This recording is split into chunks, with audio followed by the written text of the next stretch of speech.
મિત્રો, તમને અત્યારે મારા હાથમાં જે ઔષધિ દેખાય છે તેનું નામ જેઠીમધ છે. આ જેઠીમધને આયુર્વેદમાં યષ્ટિમધુ તરીકે ઓળખવામાં આવે છે. સામાન્ય રીતે આ જેઠીમધનો ઉપયોગ પેટની અંદર અલ્સર પડી ગયા છે, પાચનતંત્ર ખરાબ છે, આંતરડાના સોજા આવેલા છે, આઈબીએસ છે, અલ્સરેટિવ કોલાઇટિસ છે, છાતીમાં એટલી બધી બળતરા થાય છે, એસિડના રિફ્લક્સ આવી રહ્યા છે અને જેના લીધે મોઢામાં ચાંદા પડી જાય છે, શરીરમાં અતિશય પિત્ત વધી જાય છે.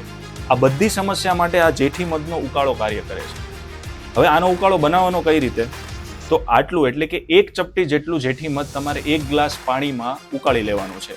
આ પાણી એટલું ઉકાળવાનું કે પાણી 1 ગ્લાસ હોય તો અડધો ગ્લાસ વધે અને ઠંડુ કર્યા બાદ તેને સીપ બાય સીપ જેમ ચા પીતા હોય ને તેમ પીવાનું છે.